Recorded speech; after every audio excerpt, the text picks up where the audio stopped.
বরাবরই নারী নেতৃত্ব নিয়ে প্রশ্নের মুখে পড়ে সংসদের প্রধান বিরোধী দল জামায়াত ইসলামী।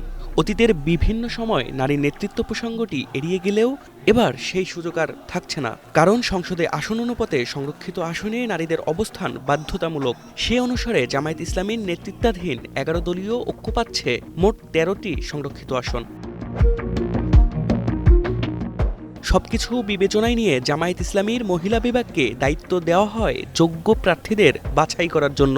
জামায়াতের শীর্ষ নেতৃত্ব বলছে এর মধ্যেই সংরক্ষিত নারী আসনের সদস্যদের বাছাই করে ফেলছে দলটি।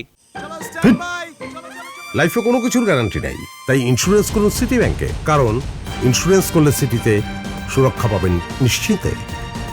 আমরা সংগঠনের কাজে পুরোপুরি মনোনিবেশ করছি এবং আমাদের নারী আসনের প্রার্থিতা নিয়ে প্রাথমিক আলোচনা হয়েছে।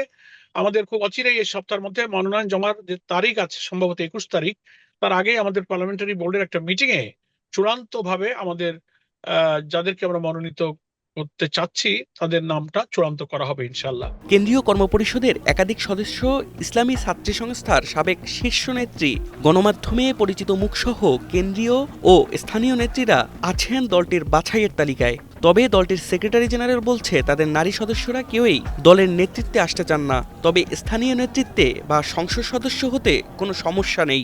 যাদের অধীনে পুরুষরা থাকবে এরকম একটা শীর্ষ জায়গায় দলের প্রধান হওয়ার ব্যাপারে আমাদের গঠনতান্ত্রিক এই সুযোগটা নেই।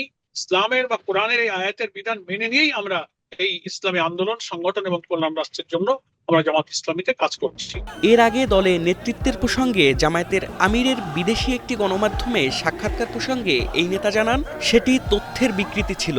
তো ইসলাম ঠেকাবার জন্য তো অন্য কোনো উপায় নেই। ইসলাম ভালো না, ইসলাম পছন্দ করি না, কোরআন ভালো না, এই কথা তো ওরা বলতে পারে না। তাহলে তো এখানে আর তাদের টিকতে হবে না, এই জন্য ওই কথাগুলো বলে। শিফাতুল্লাহ, ওয়ান নিউজ, ঢাকা।